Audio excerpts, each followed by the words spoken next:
skid plate here off. Got my line drawn where we need to cut it, so we'll space it up on the plasma table because you can't cut aluminum into water. So we just space it up, change all the offsets of the machine. We use the plasma to zip across this thing and cut that extra out. I have also added tubes right here to support and the winch spare lead mount, as you can see. Right about that part. All right, it was a primitive racing skid plate.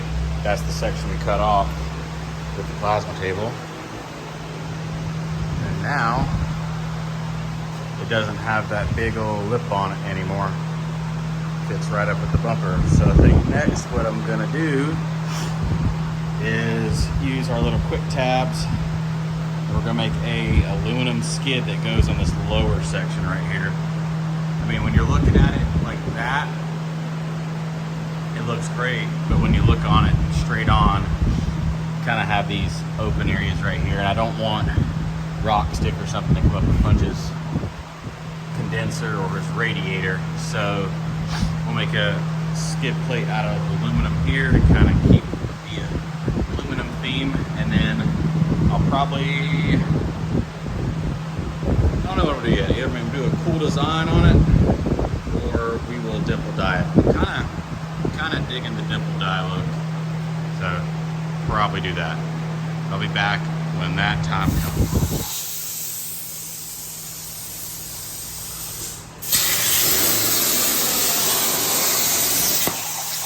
So I have it spaced up so it's not dangerous.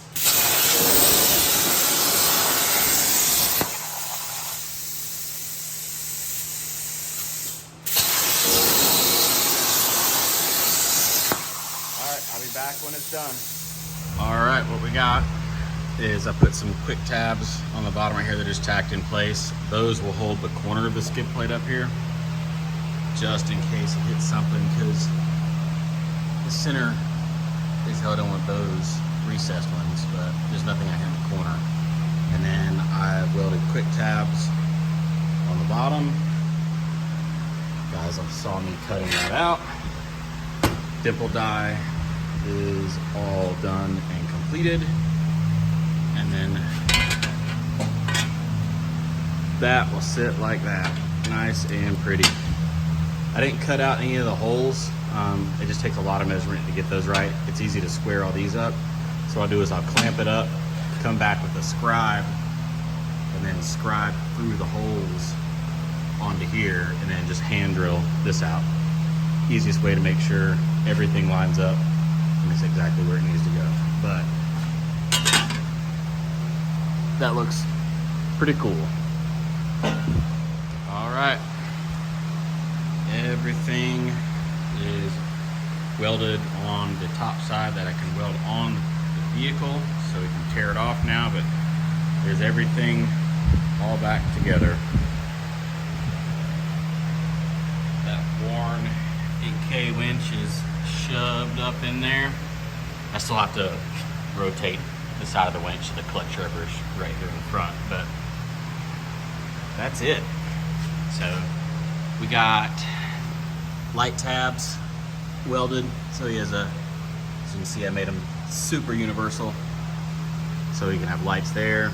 Also put a light tab right here in that corner, so options for lights everywhere. But there we go. I still have to cut the corner of the bumper off and plate it, but that'll happen when I fully weld the thing up. But I think it's looking good. Time to take it off, fully weld it, and Monday we'll drop it off at powder coat. I will make another video when it comes time to mount this thing, but it looks great. It's awesome. I'm happy with it. So thanks for watching again. See you guys later. Bye.